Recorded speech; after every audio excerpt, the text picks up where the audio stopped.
terpancar di pedang musyrikin, sedang darah para syuhada masih merah di lantai sirat. Utamakan kepada harta, mungkin itu jadi puncanya, maka Allah menjadi murka, sehingga Nabi pun turut terluka. Dalam ramai umat yang gugur, satu jasad tubuhnya hancur, kepiluan beratapan menangisi satu kehilangan. Dan setelah dikenal pasti dia Hamzah perisai Nabi, biar nyawa dikorbankan agar Islam tetap terselamat. Di sebalik ketewasanmu ada syurga sedang menunggu. Tiap perintah mengandung hikmah, keingkaran kan mengundang pada Sayyiduna Hamzah Asadullah, dikaulah perisai Rasulullah, berjuang berkorban demi Allah. Dialah Hamzah Asadullah.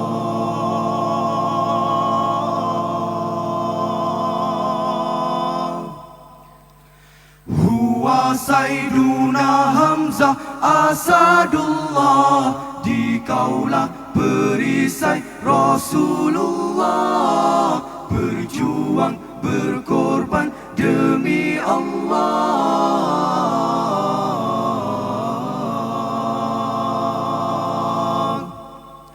Dalam ramai umat yang gugur, satu jasad tubuhnya hancur, kepiluan beratapan menangisi satu kehilangan. Dan setelah dikenal pasti dia Hamzah, dikenal pasti jiwa raga dikorbankan agar Islam tetap terselamat.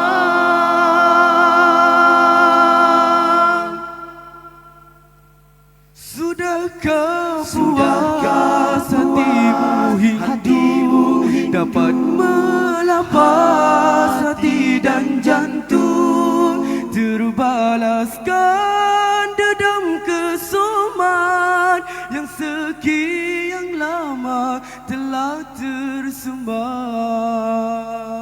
Di sebalik Ketewasanmu ada syurga sedang menunggu. tiap perintah mengandung hikmah, keingkaran kan mengundang pada Huwa Sayyiduna Hamzah Asadullah, dikaulah perisai Rasulullah, berjuang berkorban demi Allah.